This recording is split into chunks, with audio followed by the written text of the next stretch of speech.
ಜನವರಿ 14ಕ್ಕೆ ಗಾಂಧೀಜಿಯವರು ಉಡುಪಿಗೆ ಬರ್ತಾರೆ. ಅದು ಆದಿತ್ಯವಾರದ ದಿನ ಅಂತ ಹೇಳುವಂಥದ್ದು ಪ್ರಚಾರಕ್ಕೆ ಬರ್ತದೆ.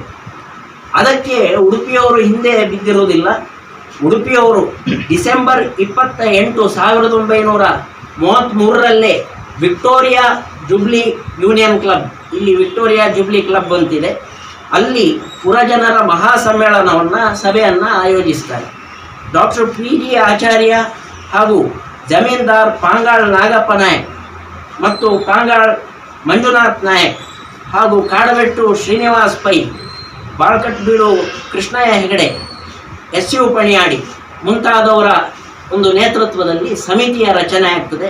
1934ಕ್ಕೆ ಮಂಗಳೂರಿನಿಂದ ಕಾರ್ಕಳ ಮಾರ್ಗವಾಗಿ ಉಡುಪಿಗೆ ಬರ್ತಾರೆ. ಸಂಜೆ 6:45ರಿಂದ 7:15 ಸಭೆ ಇರ್ತದೆ. 8ರ ತನಕ ಗಾಂಧೀಜಿಯವರು ಸಾರ್ವಜನಿಕ ಭೇಟಿಗೆ ಲಭ್ಯ ಇರ್ತಾರೆ. 15ನೇ ತಾರೀಕು ಉಡುಪಿಯಲ್ಲೇ ವಿಶ್ರಾಂತಿ ತಗೊಳ್ತಾರೆ.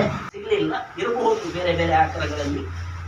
ಆ ಸಂದರ್ಭದಲ್ಲಿ ಗಾಂಧೀಜಿಯವರೇ ಸ್ವತಃ ಹೇಳ್ತಾರೆ, ನೀವು ಇಲ್ಲಿವರೆಗೆ ಯಾರ ಖರ್ಚಿನಲ್ಲಿ ಬಂದದ್ದು, ಯಾರ ದುಡ್ಡನ್ನು ನೀವು ಉಪಯೋಗಿಸಿ ಇಲ್ಲಿವರೆಗೆ ಬಂದದ್ದು ಅಂತ ಹೇಳುವಂಥ ಒಂದು